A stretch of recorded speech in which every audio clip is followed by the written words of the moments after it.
Ketika Rasulullah Mi'raj ke Sidratul Muntaha, apakah beliau bertemu dengan Allah secara langsung? Jawabannya iya. Makanya di antara dalil yang menunjukkan Allah di atas adalah Isra Mi'raj. Ya, kalau seandainya Allah tidak di atas, maka Nabi ngapain ke atas? Ya, Nabi SAW ke atas ketemu dengan Allah, sampai-sampai sebagian sahabat menyangka Nabi melihat Allah. Berarti Nabi sudah dekat sekali dengan zat Allah. Makanya Nabi ditanya, hal ra'aita rabbak? Apakah kau melihat Rabbmu? Kenapa pertanyaan timbul? Karena memang Nabi sudah terlalu dekat dengan siapa? Allah. Hal ra'aita rabbak? Dalam hadis yang saya melihat Allah, kata Nabi Muhammad SAW, nurun anna arahu, ada cahaya yang menghalangi. Bagaimana saya bisa melihat Allah Subhanahu wa ta'ala?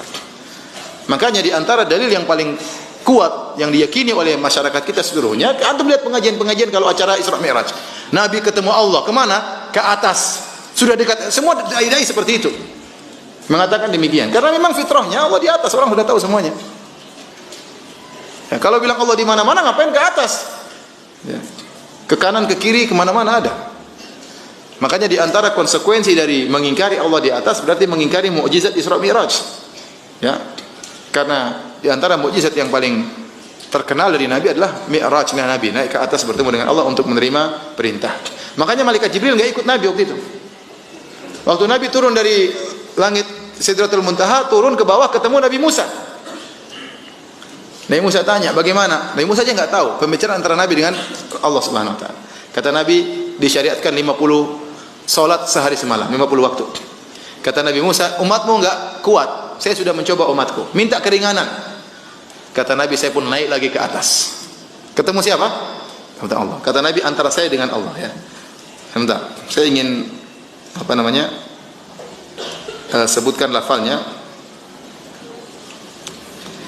Jadi disebut dalam riwayat, ya, Nabi setelah turun dari Allah Subhanahu wa taala, ya, Allah mewajibkan salat 50 waktu. Maka Nabi Musa berkata, raji' rabbak, ya. Kembalilah kepada Rabbmu, minta keringanan. Fa inna ummataka la tutiku dzalik. Sungguh umatmu tidak mampu. Aku pun kembali kepada Allah, ya. Dan Allah menghilangkan setengahnya. Jadi berapa? 25. Kemudian setelah diturunkan jadi 25, lapor lagi kepada Nabi Musa. Nabi Musa berkata, ya, farji' ila rabbik, kembalilah kepada Rabbmu, ya. Irji' ila rabbik fa inna ummataka la tutiku dzalik, sungguhnya umatmu tidak mampu. Akhirnya terus Nabi minta dikurangi, akhirnya jadi 5, ya. Kemudian tatkala turun 5, Nabi Musa bilang lagi, minta keringanan lagi. Kata Nabi SAW, istahyaitu min rabbi, saya malu sama Rabbku, ya. Alhamdulillah ketemu Nabi Musa. Ketahuilah bahwasanya mustawa adalah ciptaan Allah, arsy ciptaan Allah. Dan bagaimana kisah dialog Nabi Muhammad dengan Allah Subhanahu wa taala? Ini adalah pemahaman akidah. Ketahuilah bahwasanya Allah di saat Allah berbicara dengan Sayyidina Muhammad sallallahu alaihi wasallam dengan cara yang hanya Allah dan Rasulnya yang tahu. Allah dan Rasulnya yang tahu. Dan ketahuilah di saat itu Nabi Muhammad naik ke atas Sidratul Muntaha, naik lagi ke mustawa. Kemudian disitulah Nabi Muhammad berbicara dengan Allah Subhanahu wa ta'ala. Jangan sampai setelah itu ada keyakinan bahwasanya Allah ada di atas sana, seolah-olah Nabi Muhammad perlu naik ke atas karena Allah ada di atas. Dan ini memang tertanam keyakinan di masyarakat semacam ini, karena tidak pernah diingatkan, apalagi muncul akidah sesat menyesatkan. Allah di mana? Lalu dijawab di langit. Pertanyaan Allah di mana, Allah di langit adalah ini adalah ciri akidah sesat dan menyesatkan. Bukan akidah ahli sunnati wal jamaatil asy'ariyati, tapi itu akidah mujassimah, akidahnya orang yang keluar dari jalur kebenaran, jalur akidah ahli sunnati wal jamaati. Lalu bagaimana kisah Nabi Muhammad, kenapa harus naik ke atas di saat harus berbicara dengan Allah?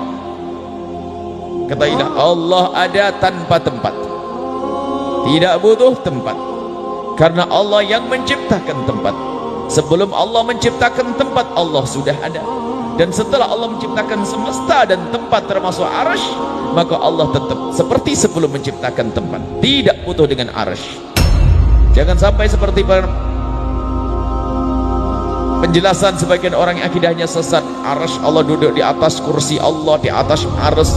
kemudian kursi Allah, kemudian tempat untuk meletakkan kaki Allah. Naudzubillah, itu mujassimah. Mujassimah itu adalah kelompok akidah yang mengatakan Allah jisim, berarti seperti manusia, dan itu hakikat syirik, tidak boleh ada. Ini kalau tidak dijelaskan bisa salah. Lalu bagaimana kisahnya Nabi Muhammad naik turun? Katailah, waktu Nabi Muhammad berdialog dengan Allah, mendapatkan pesan salat 50 waktu, mendapatkan wahyu salat 50 waktu. Kemudian Nabi Muhammad turun ketemu Sayyidina Musa, dan Sayyidina mengingatkan agar minta kepada Allah agar salatnya itu dikurangi. Setelah naik lagi, Nabi Muhammad kenapa harus naik? Kalau Allah tidak butuh tempat, kenapa Nabi Muhammad harus naik ke atas? Dan kenapa harus naik ke atas? Katailah bahwasanya tempat tersebut adalah mustawa Sidratul Muntaha, dan mustawa adalah tempat istimewa yang telah Allah siapkan untuk Sayyidina Muhammad sallallahu alaihi wasallam. Sampai dalam satu riwayat, malaikat Jibril pun tidak mampu untuk menembus situ. Sampai malaikat Jibril pernah berkata, kalau aku tembus aku hangus, akan tapi jika engkau wahai Muhammad, engkau akan lulus. Jadi Nabi Muhammad SAW bisa melewati, karena itu tempat hanya disiapkan oleh Allah untuk Rasulullah. Dan di tempat mulia itulah Nabi Muhammad berbicara dengan Allah, berdialog dengan Allah Subhanahu wa ta'ala. Dengan cara apa? Hanya Allah yang tahu, dan hanya Nabi Muhammad yang tahu, yang merasakan itu semuanya. Bukan berarti itu tempatnya Allah. Masih ingat kisah Sayyidina Musa alaihissalam? Ini perbandingan. Waktu Sayyidina Musa berada di Bukit Tur Sina, wa kallamallahu Musa taklima. Allah mengajak juga berdialog, berbicara dengan Musa waktu Sayyidina Musa berada di Bukit Tur Sina. Yang harus kita yakini bahwasanya Bukit Tur Sina bukan tempatnya Allah, tapi Bukit Tur Sina adalah tempatnya Sayyidina Musa. Jadi Sayyidina Musa kakinya berpijak kepada Bukit Tur Sina. Dan di saat Sayyidina Musa meminjakkan kaki di Bukit Tur Sina, saat itulah Sayyidina Musa berbicara dengan Allah. Jadi Bukit Tur Sina adalah tempatnya Nabi Musa dan bukan tempatnya Allah, karena Allah tidak butuh tempat. Seperti halnya mustawa adalah tempat berbijaknya Sayyidina Muhammad, bukan tempatnya Allah. Allah tidak butuh tempat. Lalu kenapa Sayyidina Muhammad harus naik ke mustawa? Karena itu tempat mulia. Seperti halnya saat-saat tertentu kalau kita ingin menghadap kepada Allah, kita perlu ke masjid, ataupun kita ke Masjidil Haram. Itu bukan karena Allah ada di dalam masjid, dan bukan karena Allah ada di dalam Ka'bah sana, bukan, akan tapi karena itu tempat yang telah Allah persiapkan di bumi sebagai tempat mulia untuk memohon kepada Allah Subhanahu wa ta'ala. Maka pun demikian, mustawa adalah telah Allah siapkan sebagai tempat mulia untuk Nabi Muhammad memohon kepada Allah. Nabi menganggap permintaan ini adalah permintaan yang luar biasa, maka Nabi tidak meminta kepada Allah di asal tempat. Padahal Sayyidina Muhammad bisa saja di hadapan Sayyidina Musa kemudian menengadahkan tangan memohon kepada Allah, ya Allah kurangilah salat. Tapi Nabi Muhammad menganggap ini adalah tempat. Nabi Muhammad ini permintaan yang luar biasa dahsyat, dan Nabi Muhammad diizinkan untuk ke mustawa. Maka Nabi Muhammad naik ke mustawa, ke atas mustawa. Disitulah Sayyidina Muhammad meminta kepada Allah Subhanahu wa ta'ala. Jadi mustawa adalah bukan tempatnya Allah. Di atas mustawa bukan tempatnya Allah.